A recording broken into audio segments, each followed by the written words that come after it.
अब ये जो क्वेश्चन नंबर 6 आपको दिख रहा है ना, explain the composition of blood and describe the process of blood coagulation, ये बेहद ज़्यादा इंपॉर्टेंट क्वेश्चन है। ये मैं एकदम ही मार्क कर दे रहा हूँ। ये आपको डायरेक्टली 15 मार्क्स के लिए देखने को मिलेगा, जिसमें आपको ब्लड का कॉम्पोजिशन पूछा जाएगा और ब्लड कोगुलेशन का प्रोसेस एक्सप्लेन करना होगा। ये बहुत ज़्यादा इंपॉर्टेंट क्वेश्चन है, ये डायरेक्ट आपके पेपर में एकदम ही उठ के आ जाएगा। हेलो और welcome back to the channel. तो आज के इस वीडियो में हम करने वाले हैं माइनर जूलॉजी सेमेस्टर 5 के सारे इंपॉर्टेंट क्वेश्चन।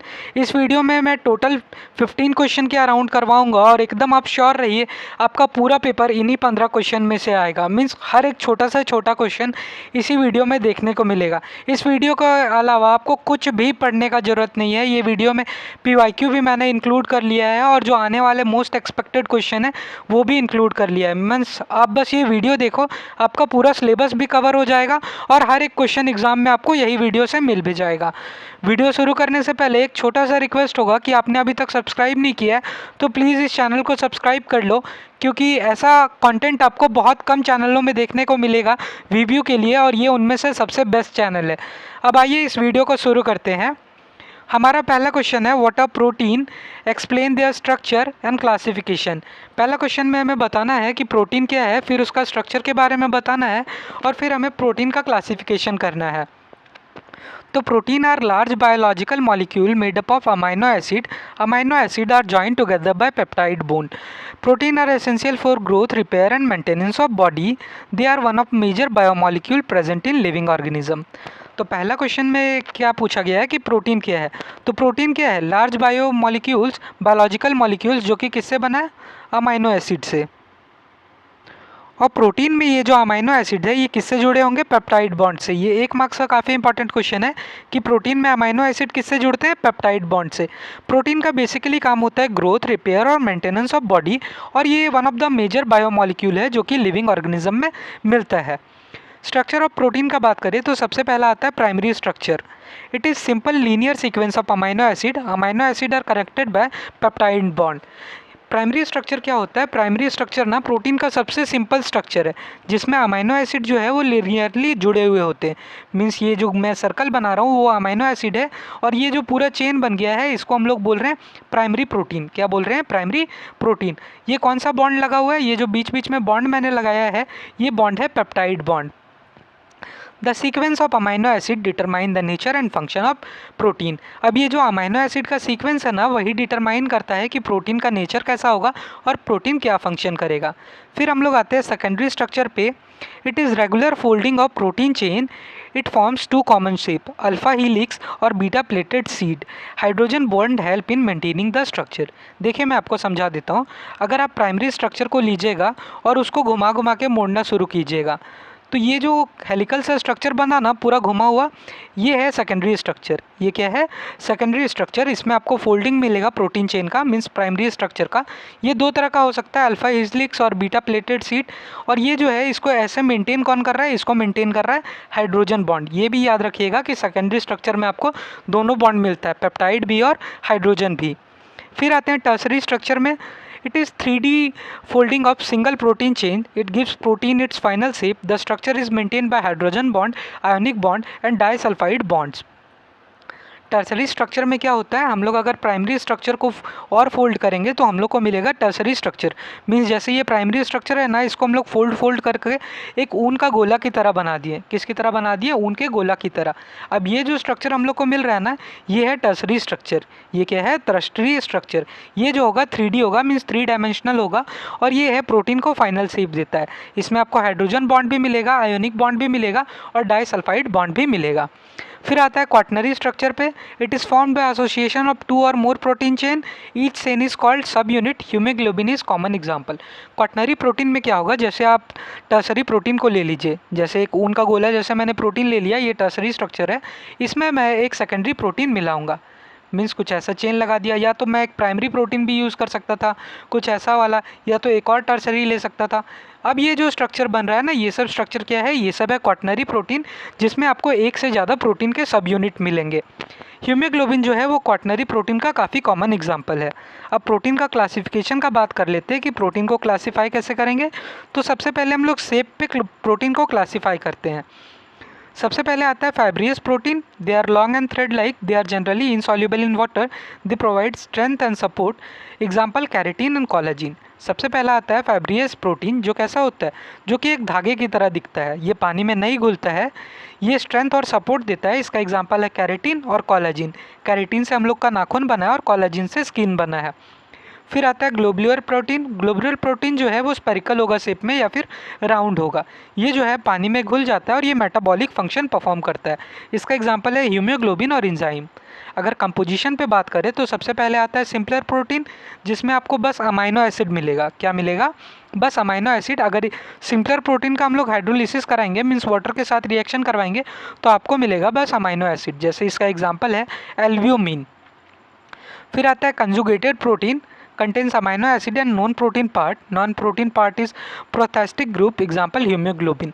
अब कॉन्जुगेटेड प्रोटीन जो है उसमें एक तो प्रोटीन का पार्ट होगा, मीन्स इसमें दो पार्ट रहता है, एक प्रोटीन का पार्ट रहेगा और एक नॉन प्रोटीन का पार्ट रहेगा।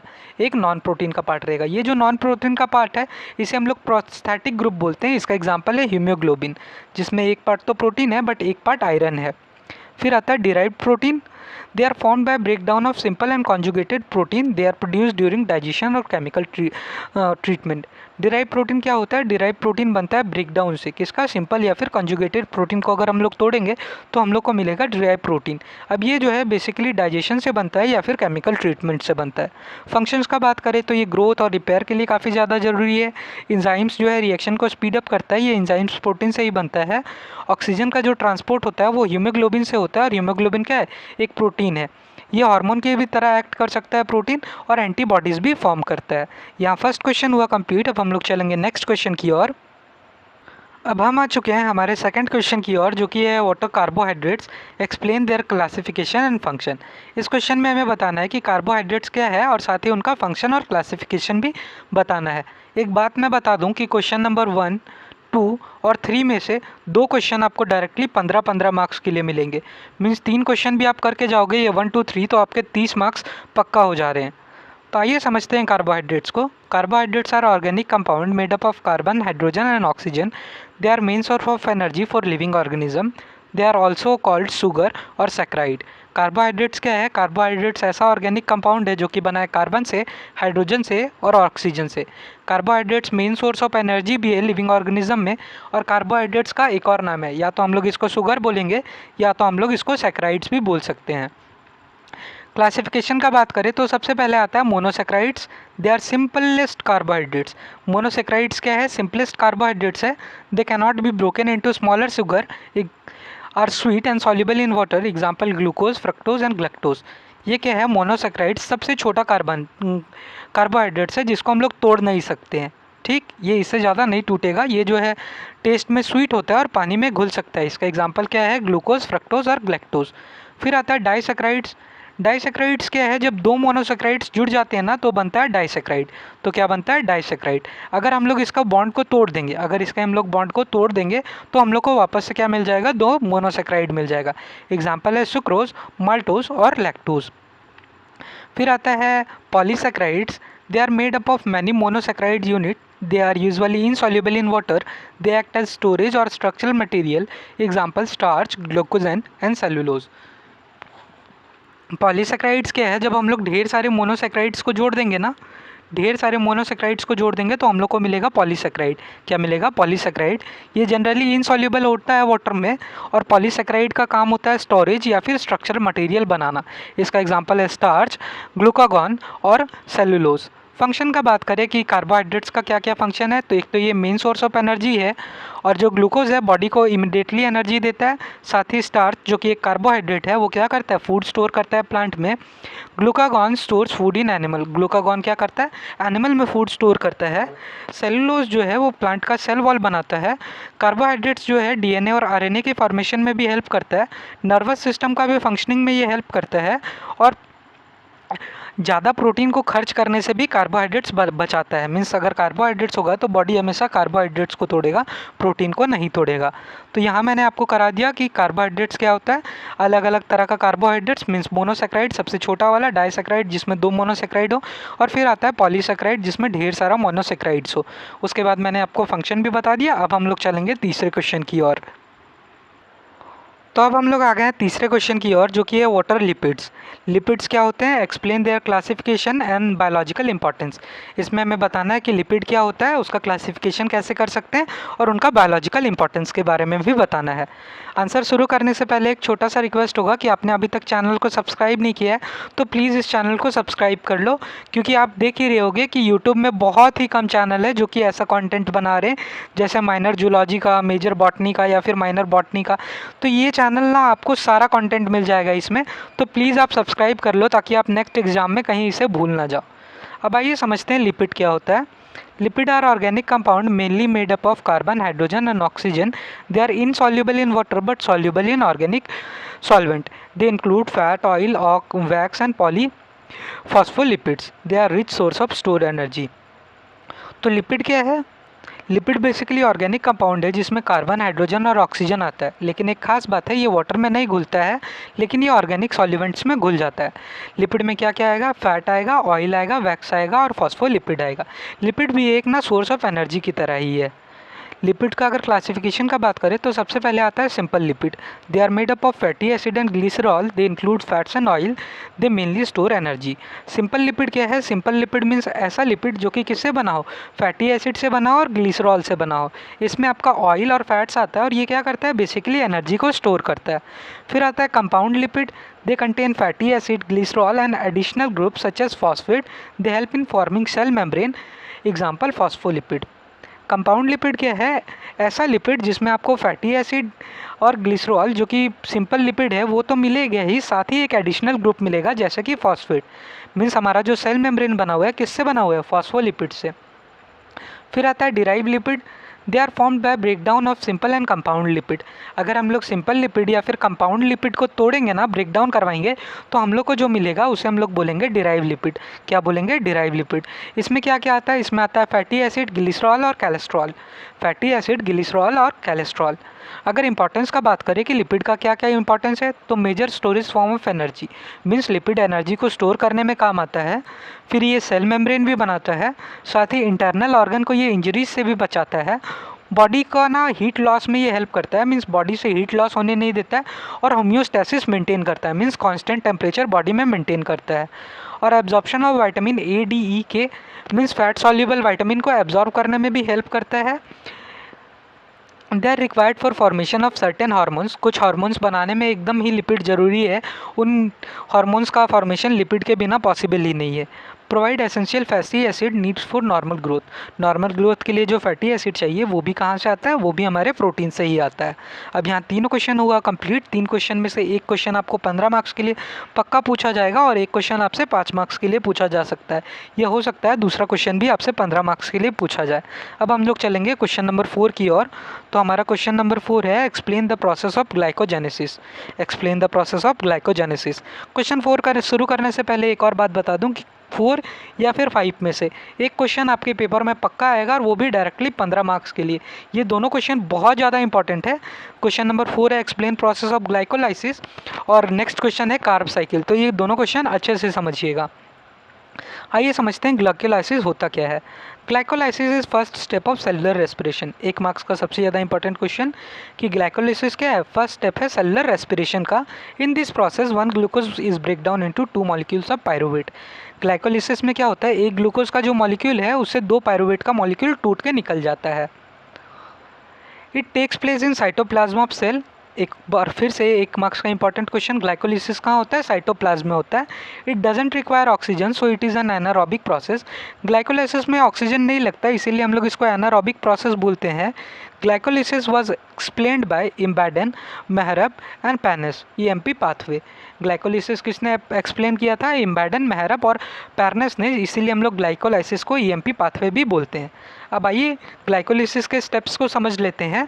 सबसे पहला स्टेप आता है एनर्जी इन्वेस्टमेंट फेज। सबसे पहले क्या आता है? Energy investment phase. 1 molecule of glucose is converted into glucose 6 phosphate by using 1 ATP। अब एक जो ग्लूकोज का मॉलिक्यूल है ना, उसमें क्या हुआ है? एक फॉस्फेट का ग्रुप लग गया और अब वो बन गया ग्लूकोज 6 फॉस्फेट। इसमें हम लोग को एक एनर्जी खर्च करना पड़ा है। Glucose 6 phosphate is converted into fructose 6 phosphate. अब ये जो ग्लूकोज 6 फॉस्फेट थे ना, उसको हम लोग किस में कन्वर्ट कर दिया? फ्रक्टोज 6 फॉस्फेट में। Fructose 6-phosphate is converted into fructose 1,6-biphosphate by using another ATP। अब जो fructose 6-phosphate था ना, उसमें हम लोग एक और फॉस्फेट लगा दिए और उसको बना दिए 1,6-biphosphate। इसके लिए भी हम लोग एक ATP का यूज़ किए हैं, मतलब जहाँ आप फॉस्फेट लगा रहे हैं ना, वहाँ पे आपको एक ATP लग रहा है। Phosphate 1,6-biphosphate break split into 2-3 carbon molecule. और ये जो फॉस्फेट 1,6-biphosphate है ना, बायफॉस्फेट है, ये फ्रक्टोज 1,6-biphosphate 2 कार्बन मॉलिक्यूल में टूट जाता है। Both molecule are converted into glyceraldehyde 3-phosphate G3P। देखिए एक बार मैं आपको एकदम इजी वे में समझा देता हूँ पूरा फिर से।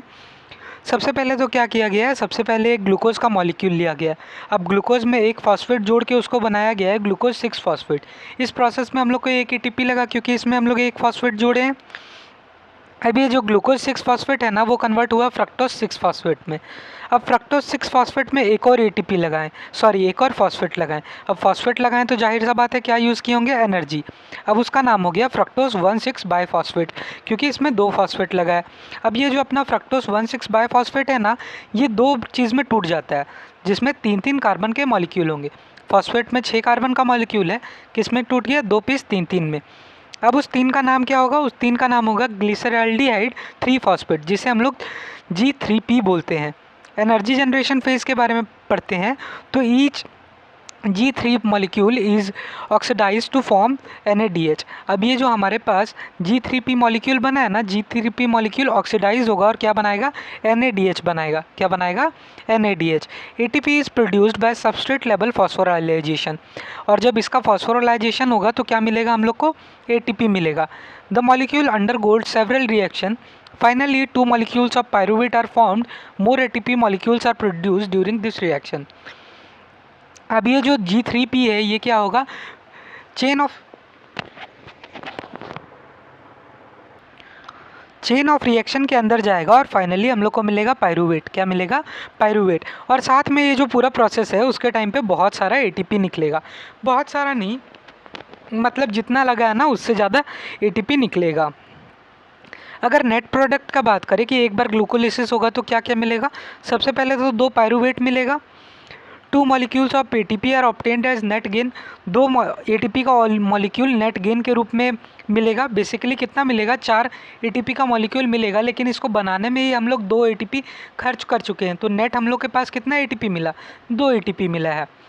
2 NADH का मॉलिक्यूल मिलेगा और 2 वाटर का मॉलिक्यूल मिलेगा। तो ये रहा नेट प्रोडक्ट ऑफ ग्लूकोलाइसिस। इंपॉर्टेंस का बात करें तो ये फर्स्ट स्टेप ऑफ रेस्पिरेशन है। Energy in the form of ATP, ये एनर्जी देता है ATP के फॉर्म में। प्लांट और एनिमल दोनों में होता है, साथ ही ये ऑक्सीजन के बिना भी हो जाता है। और कार्ब साइकिल्स के लिए यही पायरूवेट प्रोड्यूस करता है। अब हम लोग चलेंगे नेक्स्ट क्वेश्चन की ओर। तो हमारा नेक्स्ट क्वेश्चन होने वाला है क्वेश्चन नंबर 5, जो कि है describe carb cycle with suitable diagram. जैसा मैंने आपको बताया 4 या 5 में से एक क्वेश्चन आपको पक्का देखने को मिलेगा। क्वेश्चन नंबर 5 शुरू करने से पहले एक रिक्वेस्ट होगा कि आपने अभी तक चैनल को सब्सक्राइब नहीं किया है तो प्लीज़ इस चैनल को सब्सक्राइब कर लें, क्योंकि YouTube के अकॉर्डिंग ऑलमोस्ट 97% लोगों ने चैनल को सब्सक्राइब नहीं किया है। तो प्लीज़ बस वीडियो देख के मत जाइए, चैनल को सब्सक्राइब भी कर लीजिए, ताकि इससे मुझे भी थोड़ा मोटिवेशन मिल सके। अब ये देखिए, ये जो कार्ब साइकिल वाला क्वेश्चन है ना, ये थोड़ा सा डिफ़िकल्ट क्वेश्चन है। आप अगर चाहो तो क्वेश्चन नंबर 5 को स्किप कर सकते हो, क्योंकि ये थोड़ा ज़्यादा ही डिफ़िकल्ट है। बाकी मैं 1 मार्क्स के क्वेश्चन इससे करवा दे रहा हूँ। जैसे carb cycle is the second stage of aerobic cycle. Aerobic respiration का सेकंड स्टेज क्या कहलाता है, कार्ब साइकिल। कार्ब साइकिल का एक और नाम है जिसको हम लोग सिट्रिक एसिड साइकिल बोलते हैं या TCA साइकिल बोलते हैं। कार्ब साइकिल होता कहाँ है, माइटोकॉन्ड्रिया में। याद रखिएगा, ग्लाइकोलिसिस साइटोप्लाज्म में होता है, कार्ब साइकिल कहाँ होता है, माइटोकॉन्ड्रिया में। ये 1 मार्क्स का बहुत ज़्यादा इंपॉर्टेंट क्वेश्चन है। और कार्ब साइकिल को डिस्कवर किसने किया था, सर हैंस कार्ब ने। किसने किया था, सर हैंस कार्ब ने। अब मैंने इसे स्किप करने का सोच रहा हूँ, बट मैं आपको एकदम छोटे में समझा देता हूँ। सबसे पहले अगर एसिटाइल कोई आएगा उसको कन्वर्ट करना है ऑक्साएटिलिक एसिड में, उसके बाद उससे आपको बनाना है साइट्रिक एसिड, फिर आइसोसाइट्रिक एसिड। अब यहाँ पे एक CO2 रिलीज़ होगा, फिर अल्फ़ा क्यूटोग्लूटामिक एसिड बनेगा, फिर यहाँ पे एक CO2 रिलीज़ होगा, फिर सक्सेनाइल COA बनेगा और यहाँ पे ATP फॉर्म होगा, फिर सक्सेनिक एसिड बनेगा, उसके बाद फॉर्मिक एसिड बनेगा, फिर मैलिक एसिड बनेगा, फिर ऑक्सोलैटिक एसिड बनेगा। आप नाम पढ़ के ये समझ रहे होगे, आपने 11 में पढ़ा भी होगा। तो ये क्वेश्चन थोड़ा सा ज़्यादा टफ है। अगर आपको मन है तो आप ये वीडियो देख सकते हो, मैं इसका लिंक भी अटैच कर दूंगा जहाँ पे कार्ब साइकिल मैंने पढ़ा रखा है। बाकी आप अगर चाहो तो इस क्वेश्चन को छोड़ सकते हो। अब हम लोग चलेंगे नेक्स्ट क्वेश्चन की ओर, जो कि ये क्वेश्चन नंबर 6, जो मैंने शुरू में ही बताया कि ये पक्का 15 मार्क्स के लिए आपके एग्जाम में आएगा। तो इसे तो स्किप बिल्कुल भी मत करिएगा और इसे ध्यान से समझिएगा। क्वेश्चन में बताना है हमें कंपोजिशन ऑफ ब्लड और ब्लड कोगुलेशन। तो सबसे पहले समझते हैं कि आखिर ब्लड है क्या। ब्लड है एक फ्लूइड कनेक्टिव टिश्यू। ब्लड क्या है? एक फ्लूइड कनेक्टिव टिश्यू। इसका मेन काम क्या होता है? ये बॉडी में ऑक्सीजन, न्यूट्रिएंट्स, हार्मोन और वेस्ट का ना ट्रांसपोर्टेशन में हेल्प करता है। An average adult has 5 litre of blood. एक इंसान के पास कितना ब्लड होता है? Almost 5 litre. ये 1 मार्क्स का इंपॉर्टेंट क्वेश्चन है, याद रखिएगा। अब हम लोग देखते हैं कि ब्लड बना किससे किससे है। सबसे पहले आता है प्लाज्मा। सबसे पहले क्या आता है? Plasma. Plasma is liquid part of blood. It forms about 55% of total volume. It is mainly made up of water. It contain protein, salt, nutrient, hormone and waste product. Plasma help in transporting different substance. अब ये जो plasma है ये basically blood का liquid वाला part है। Means blood जब बहता है तो आपको पता है कि ब्लड में RBC होगा, WBC होगा और प्लेटलेट्स होगा। लेकिन ये सारा चीज़ किसी में बहेगा ना, तो ये जो लिक्विड जिसमें ये बहता है उसको हम लोग क्या बोलते हैं? उसको हम लोग बोलते हैं प्लाज्मा। उसको क्या बोलते हैं? प्लाज्मा। ये ब्लड का 55% है और प्लाज्मा 90% किससे बना है? वाटर से बना है। इसमें थोड़ा अमाउंट में प्रोटीन, सॉल्ट और न्यूट्रिएंट भी मिलेगा और ये सब्सटेंस का ट्रांसपोर्ट में हेल्प करता है। ब्लड सेल का बात करें तो ब्लड में एक चीज़ होता है रेड ब्लड सेल। हमने बचपन से ही नाम सुन रखा है। रेड ब्लड सेल में क्या मिलता है? Haemoglobin. Transport oxygen from lungs to body tissue, also carry back some carbon dioxide backs to lungs. अब हीमोग्लोबिन का मेन काम क्या होता है? मीन्स RBC का मेन काम क्या होता है? ऑक्सीजन को ट्रांसपोर्ट करना। किसका ट्रांसपोर्ट करना? ऑक्सीजन को, लंग से लेके बॉडी तक। बाकी ये आते वक्त अपने साथ कुछ कार्बन डाइऑक्साइड भी कैरी करता है। फिर आता है WBC, जिसको हम लोग बोलते हैं white blood cell. WBC protect the body from infection, they destroy harmful micro organism, they play an important role in immune system. WBC क्या करता है? बॉडी को इन्फेक्शन से बचाता है, हार्मफुल माइक्रो ऑर्गेनिज्म से भी बचाता है और इम्यून सिस्टम का एक मेजर पार्ट, ये इम्यून सिस्टम में ये मेजर रोल प्ले करता है, क्योंकि एंटीबॉडीज़ जो है वो भी WBC में ही बनता है। अब बात करते हैं प्लेटलेट्स की। Platelets are small cell fragment, they help in blood clotting, they prevent excess blood loss after injury. Platelets क्या है? सेल फ्रेगमेंट है जिसका मेन काम है ब्लड क्लॉटिंग। मीन्स मान लीजिए एक हाथ है, यहाँ पे इसको कट लग गया, अब यहाँ से खून तो बहता रह जाएगा ना, तो ये खून को कौन रोकता है? ये खून को हमारा रोकता है प्लेटलेट्स। कौन रोकता है? प्लेटलेट्स। ये ब्लड क्लॉटिंग में हेल्प करता है और इंजरी के बाद खून निकलने से बचाता है। अब आइए ब्लड कोगुलेशन को समझते हैं। Blood clot starts when a blood vessel is injured. Platelet collect at site of injury. Platelet release chemical that active clotting factor. Prothrombin is converted into thrombin. Thrombin convert fibrinogen into fibrin. Fibrin forms a network of thread. Blood cell become trapped in fibrin network. A blood clot is formed and bleeding stops. अब देखिए मैं आपको समझा देता हूँ। सबसे पहले तो ब्लड क्लॉटिंग वहीं पे होगा जहाँ पे ब्लड वेसल डैमेज होगा। अब जिस जगह पे इंजरी हुआ है ना, वहाँ कौन आ जाएगा? वहाँ प्लेटलेट्स आ जाएगा। प्लेटलेट्स आते ही कुछ केमिकल को रिलीज़ करता है जो कि क्लॉटिंग फैक्टर को ना एक्टिवेट कर देते हैं। सबसे पहले प्रोथ्रोम्बिन जो है वो थ्रोम्बिन नाम के केमिकल में कन्वर्ट हो जाता है। अब थ्रोम्बिन के कारण क्या होता है? फाइब्रिनोजेन जो कि ब्लड में होते हैं वो फाइब्रिन में कन्वर्ट हो जाते हैं। अब ये जो है फाइब्रिन, ये एक ना जाल टाइप पे बना लेता है। फाइब्रिन जैसे ये है, ये एक नेटवर्क टाइप पे बना लेता है और ये जो है फाइब्रिन, इसमें जितना भी डेड सेल्स था, मीन्स जितना भी डैमेज RBC है, जितना भी डैमेज WBC है, वो सब क्या होगा? ये सब इसमें फंस जाएगा और बाहर नहीं जा पाएगा। इस तरह से ब्लड क्या हो जाता है? इस तरह से ब्लड हो जाता है क्लॉट और ब्लीडिंग हो जाता है बंद। जो खून निकल रहा था वो हो जाएगा बंद। अगर इसका इंपॉर्टेंस का बात करें, खून जो हम लोग का जमता है उसका क्या इंपॉर्टेंस है? तो सबसे पहले prevent excessive blood loss. Blood loss से बचाता है, protect body from infection, infection से भी बचाता है और जो ब्लड वेसल डैमेज हुआ उसको हील करने यानी ठीक करने में हेल्प करता है। साथ ही नॉर्मल ब्लड सर्कुलेशन को भी कंटिन्यू करता है। अगर हम लोग ब्लड का फंक्शन का बात करें कि ब्लड का क्या क्या फंक्शन है, तो एक तो रेड ब्लड का फंक्शन है ऑक्सीजन और न्यूट्रिएंट्स लेना, कार्बन डाइऑक्साइड और वेस्ट को रिमूव करना, हार्मोन्स को भी डिफरेंट डिफरेंट जगह पे पहुंचाना। डब्ल्यूबीसी का फंक्शन जैसा मैंने आपको बताया था, बॉडी का डिजीज़ के अगेंस्ट प्रोटेक्शन, और कुछ ब्लड का कंबाइंड फंक्शन है जैसे टेम्परेचर रेगुलेट करना, पीएच रेगुलेट करना और वाटर बैलेंस बॉडी में बनाए रखना। ये सब कुछ ब्लड का फंक्शन है। अब नेक्स्ट क्वेश्चन पे चलते हैं जो कि क्वेश्चन नंबर 7। क्वेश्चन नंबर 7 भी बहुत ज़्यादा इंपॉर्टेंट क्वेश्चन है, ये भी आपके एग्ज़ाम में पूछा जा सकता है। क्वेश्चन शुरू करने से पहले मैं बोलना चाहूँगा कि अगर आपको वीडियो पसंद आ रहा है तो प्लीज़ इस वीडियो को लाइक करें, और अगर चैनल को सब्सक्राइब नहीं किया है तो प्लीज़ इस चैनल को सब्सक्राइब करें। अब इसमें हमें बताना है explain the transport of oxygen and carbon dioxide in body. हमारे बॉडी में ऑक्सीजन और कार्बन डाइऑक्साइड का आखिर ट्रांसफ़र होता कैसे, ट्रांसपोर्ट कैसे होता है। तो आइए सबसे पहले समझ लेते हैं ऑक्सीजन का ट्रांसपोर्ट बॉडी में कैसे होता है। About 97 transport by haemoglobin. Oxygen का मेनली ट्रांसपोर्ट होता है हीमोग्लोबिन से। किससे होता है? हीमोग्लोबिन से, जो रेड ब्लड सेल में मिलता है। About 97% of oxygen is transported by hemoglobin present in red blood cell. Almost 97% oxygen का ट्रांसपोर्ट किससे होता है? हीमोग्लोबिन से, जो कि हम लोग को कहाँ मिलता है? रेड ब्लड सेल में। Oxygen combine with haemoglobin to form oxy haemoglobin. Oxy haemoglobin is carried through blood at different body tissue. In tissue oxygen separate from haemoglobin and enter the cells. क्या बताया गया? ये जो हमारा haemoglobin है ना, ये ऑक्सीजन के साथ कंबाइन करके एक कंपाउंड बना लेता है जिसे हम लोग बोलते हैं ऑक्सी हीमोग्लोबिन। अब ऑक्सी हीमोग्लोबिन बॉडी के अलग अलग पार्ट में जाता है। जैसे ही टिश्यू के पास पहुंचता है तो टिश्यू में ऑक्सीजन चला जाता है और हीमोग्लोबिन टिश्यू के बाहर आ जाता है। Transport in diffused form, about 3% of oxygen is transported in blood plasma. The dissolve oxygen is directly used by blood cell. 3% जो ऑक्सीजन है वो प्लाज्मा के थ्रू ट्रांसफ़र होता है। खून का वो हिस्सा, पानी वाला, लिक्विड वाला, उससे 3% ऑक्सीजन ट्रांसफ़र होता है। ये directly blood cell, body cell के द्वारा यूज किया जा सकता है।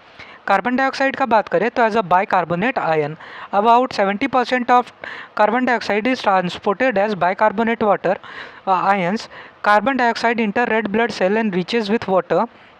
Carbonic acid is formed, quickly break into carbonate ion and hydrogen. Bicarbonate ion are carried by plasma to the lungs. अब ज़्यादातर कार्बोनेट किससे ट्रांसफ़र होता है? बाइकार्बोनेट आयंस के रूप में, मीन्स HCO3 माइनस के रूप में ज़्यादातर कार्बन डाइऑक्साइड ट्रांसपोर्ट होता है। और इसे ट्रांसफ़र कौन करता है? इसे ट्रांसफ़र करता है प्लाज्मा। कौन करता है? प्लाज्मा। अब हम लोग बात कर लेते हैं bond with haemoglobin. About 20 to 23% of carbon dioxide combines with hemoglobin forms carbaminohaemoglobin. It is transported to lungs. अब 20 से 23% कार्बन डाइऑक्साइड क्या करता है? हीमोग्लोबिन के साथ कंबाइन करके एक कंपाउंड बनाता है जिसे हम लोग बोलते हैं कार्बेनोहीमोग्लोबिन, और ये जो है इससे लंग्स के पास वापस ट्रांसपोर्ट हो जाता है. Dissolved in plasma, about 7% of carbon dioxide is transported in dissolved plasma. This dissolved carbon dioxide reaches lungs and is exhaled. 7% जो कार्बन डाइऑक्साइड है ना, वो डायरेक्टली प्लाज्मा में मिल जाता है और ये कहाँ चला जाता है? लंग्स के पास, और लंग्स के बाद कार्बन डाइऑक्साइड एटमॉस्फेयर में छोड़ दिया जाता है. मतलब क्या बताया मैंने? सबसे पहले तो देखिए 70% जो कार्बन डाइऑक्साइड है वो कैसे ट्रैवल करता है? बाइकार्बोनेट आयंस के रूप में. उसके बाद अगर मैं बात करूं तो 20 से 23% कार्बन डाइऑक्साइड को हीमोग्लोबिन ले जाता है कार्बोक्सिली अमाइनो हीमोग्लोबिन के रूप में, और 7% जो कार्बन डाइऑक्साइड है वो प्लाज्मा में घुल के ट्रैवल कर लेता है. अगर फंक्शन का बात करें रिस्पिरेटरी गैस का, कि कार्बन डाइऑक्साइड और ऑक्सीजन का क्या फंक्शन है, तो oxygen to all body cell, means ये जो हमारे रेस्पिरेटरी गैस है इसी के कारण पूरा बॉडी में ऑक्सीजन जा पाता है. Removes carbon dioxide during respiration, और रेस्पिरेशन से कार्बन डाइऑक्साइड बाहर निकलता है. एनर्जी प्रोडक्शन में भी ये काफ़ी हेल्पफुल है, और एसिडिक बेस बैलेंस बॉडी में मेंटेन करता है. बेसिकली इसमें आपसे पूछा जाएगा कि ऑक्सीजन कैसे ट्रैवल करता है और कार्बन डाइऑक्साइड कैसे ट्रैवल करता है. अब हम लोग चलेंगे नेक्स्ट क्वेश्चन की ओर.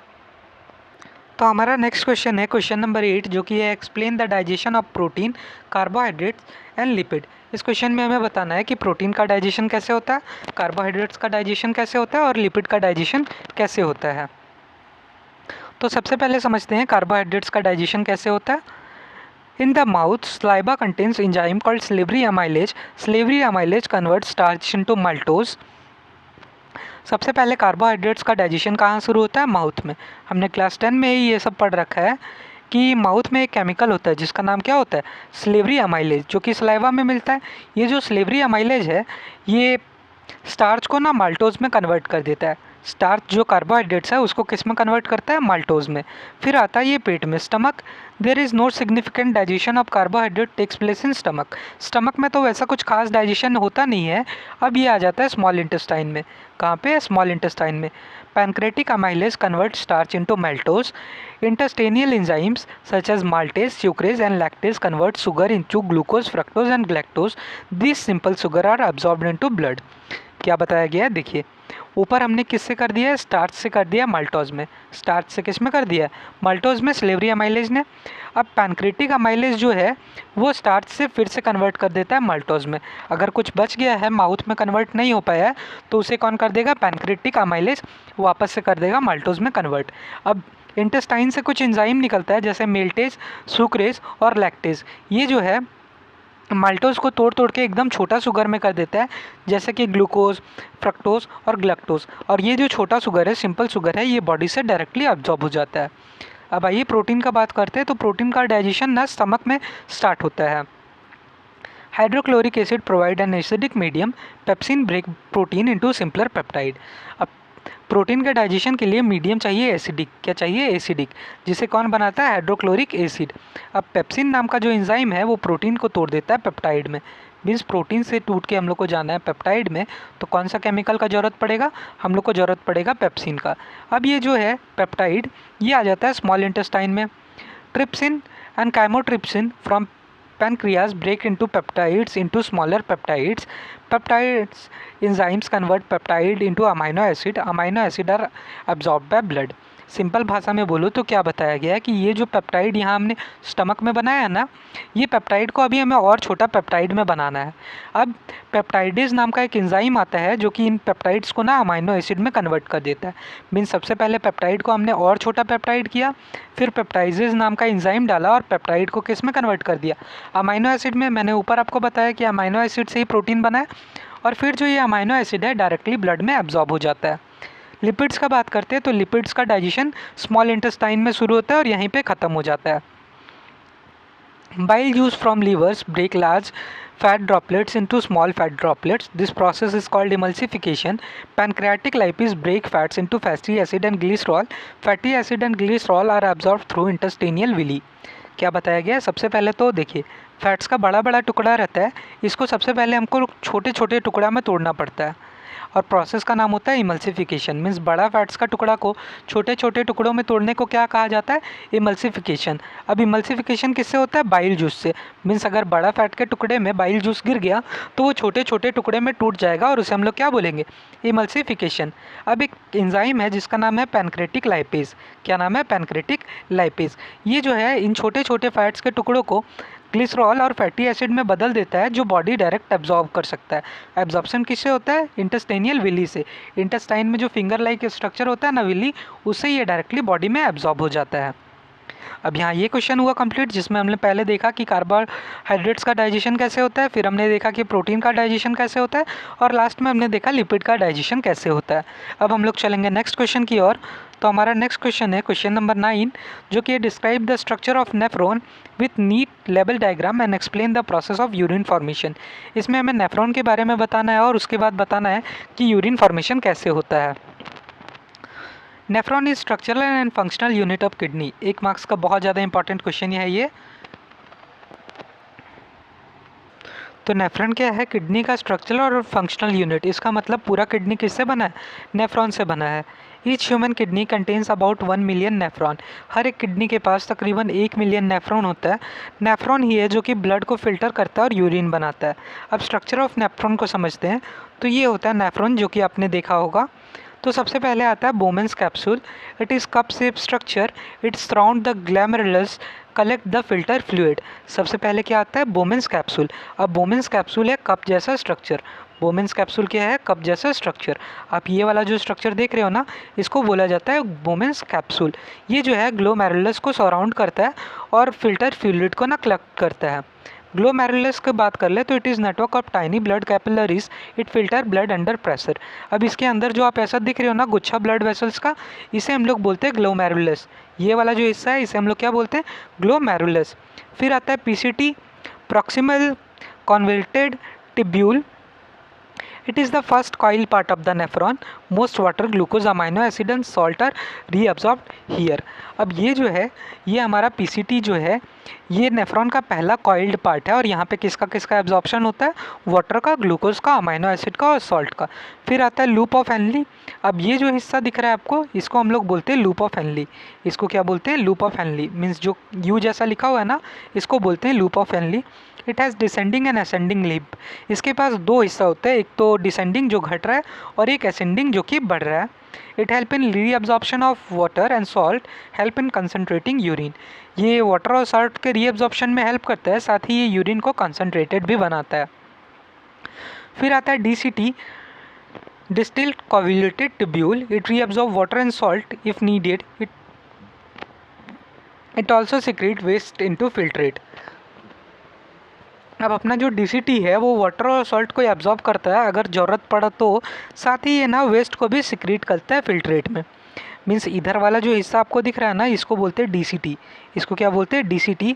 और ये जो पहला वाला कर्व है इसको बोलते हैं PCT. लास्ट में आएगा collecting duct. It receives urine from many nephron. It carries urine to renal pelvis. अब कलेक्टिंग डक्ट क्या करता है, अलग अलग नेफ्रॉन से यूरिन कलेक्ट करता है और उसको कहाँ ले जाता है, रीनल पेल्विस में. अब ये जो स्ट्रक्चर है ना, ये वाला है कलेक्टिंग डक्ट. ये जो लंबा सा स्ट्रक्चर दिख रहा है ये है कलेक्टिंग डक्ट. इसमें जो ये सब हिस्सा है अलग अलग जगह पे खुल रहा है, अलग अलग नेफ्रॉन्स में. अब समझते हैं कि यूरिन आखिर बनता कैसे. Process of urine formation, glomerular filtration. Blood enter the glomerulus through efferent arteriole. Water and small molecules are filtered into Bowman's capsule. Blood cell and protein remain in blood. क्या बताया गया है यहाँ आप देखिएगा, ये जो यहाँ पे आया ग्लोमेरुलस में, यहाँ काफ़ी प्रेशर के साथ फ़िल्टर किया जाता है. काफ़ी प्रेशर के साथ क्या किया जाता है, फ़िल्टर किया जाता है. जो भी वेस्ट प्रोडक्ट रहता है वो Bowman's कैप्सूल में चला जाता है और जैसा कि प्रोटीन और कुछ ब्लड सेल रहता है वो इस साइड पे ही रुक जाता है. अब नेक्स्ट आता है selective reabsorption. Useful substance are reabsorb into blood. Glucose, amino acid, water are reabsorb through PCT. Additional water and salt are absorb in loop of Henle and DCT. क्या बोला गया है कि अगर फिल्ट्रेशन के बाद ब्लड में कुछ अच्छा चीज़ बच जाता है तो उसको वापस से एब्जॉर्ब कर लिया जाता है. जैसे ग्लूकोज, अमाइनो एसिड और वाटर को वापस से एब्जॉर्ब कौन करता है, PCT करता है. और अगर पानी या फिर सॉल्ट और ज़्यादा एब्जॉर्ब करने का ज़रूरत पड़ा तो उसे लूप ऑफ हेनली और DCT करता है. फिर आता है tubular secretion. Harmful substance and excess ions are secreted into nephron. They help maintain normal composition of blood. Tubular secretion में क्या होता है, बॉडी के पास जितना भी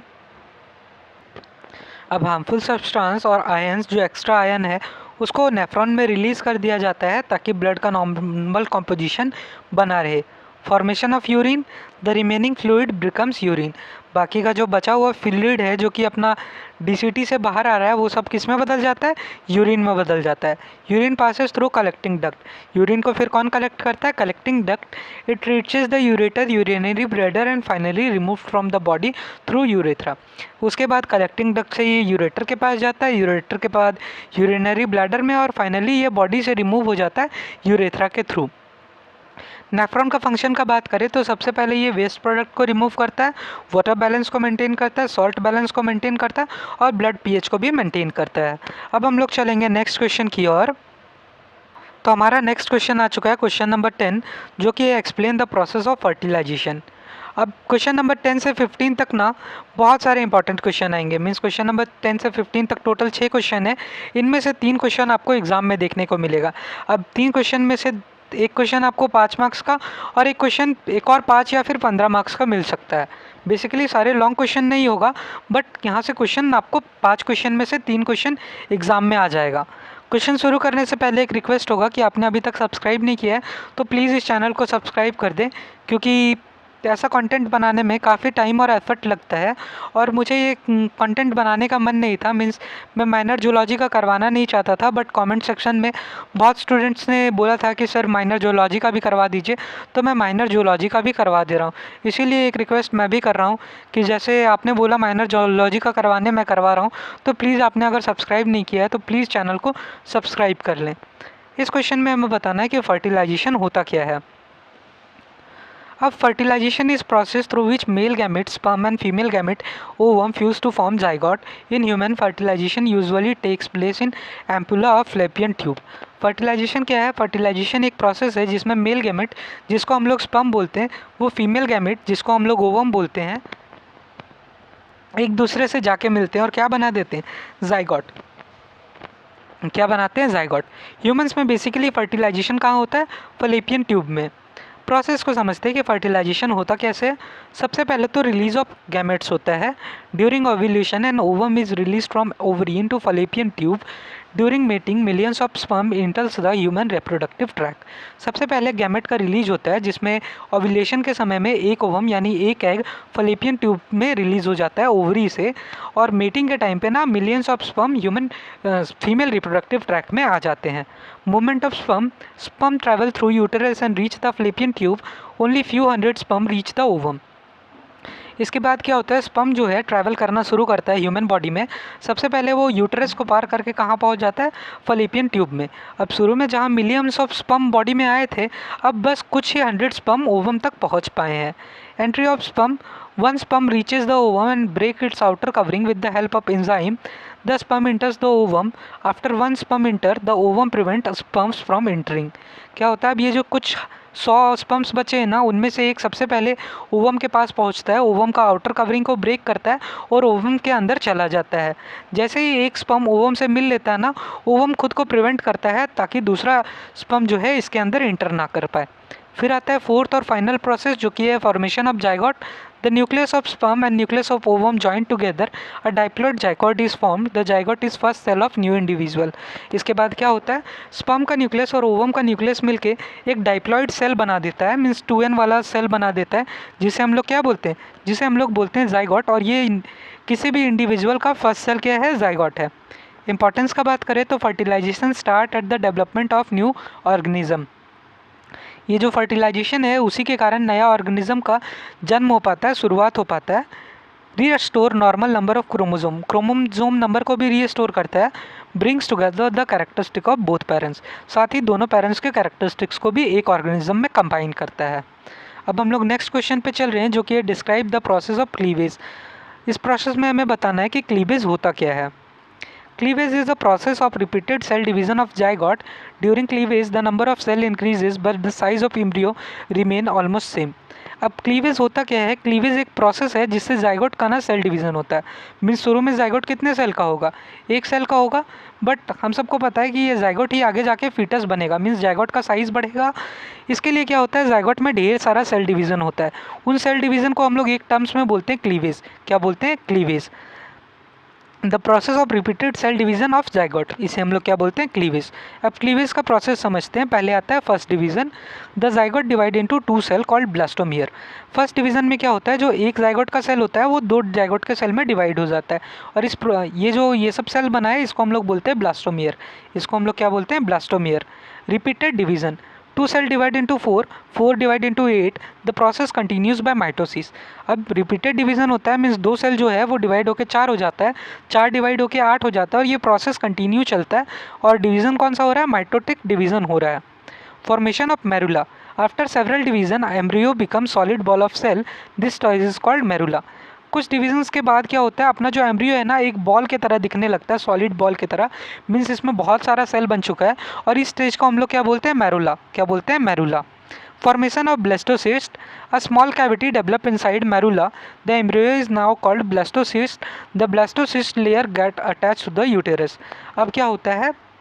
मेरुला जो ये बना है ना, इसके अंदर एक स्मॉल कैविटी बन जाता है, और एक नया एम्ब्रियो, ये मतलब एम्ब्रियो एक अलग रूप में दिखने लगता है, जिसको हम लोग क्या बोलते हैं? ब्लास्टोसिस्ट बोलते हैं। क्या बोलते हैं?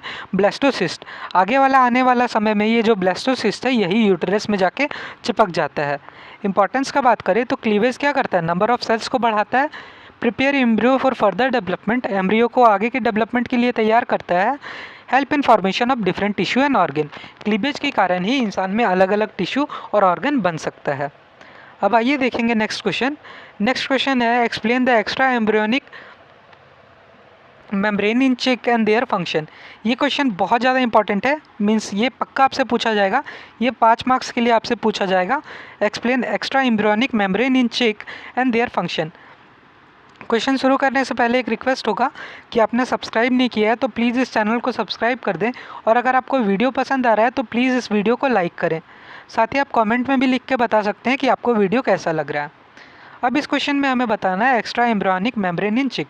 अब जैसे ह्यूमन में एम्ब्रियो के ऊपर लेयर बनता है ना, वैसे मुर्गियों में, चिकन्स में या फिर बर्ड्स में बेसिकली एक्स्ट्रा एम्ब्रियो का लेयर बन जाता है। उन लेयर्स के बारे में हमें पढ़ना है। The extra embryonic means membrane that develop outside the embryo. They protect embryo and help in its growth.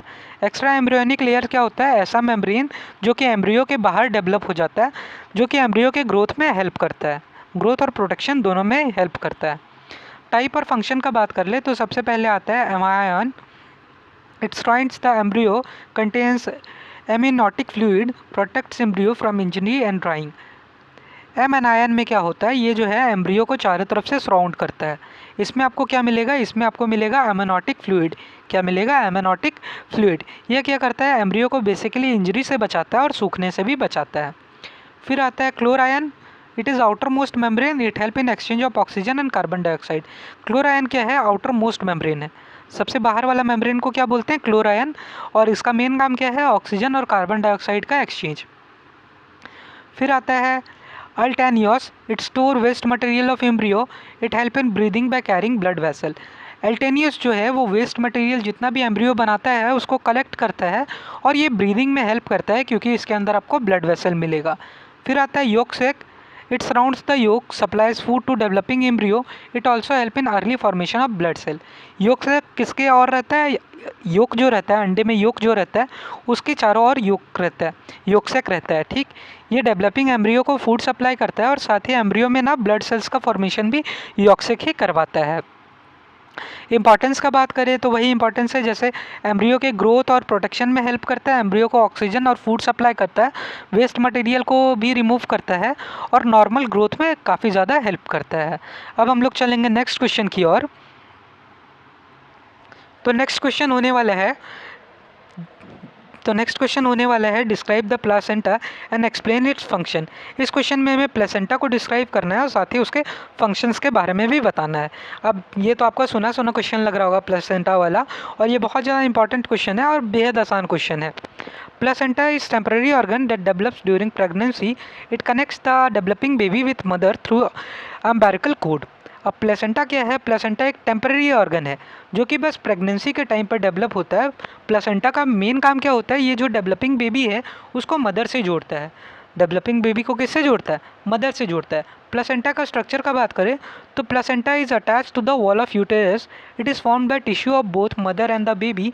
It allow exchange of material between mother and the baby. अब प्लेसेंटा क्या है? प्लेसेंटा बेसिकली एक structure है जो कि uterus के wall पे ना डेवलप हुआ है, यूटेरस के वॉल पे डेवलप हुआ है।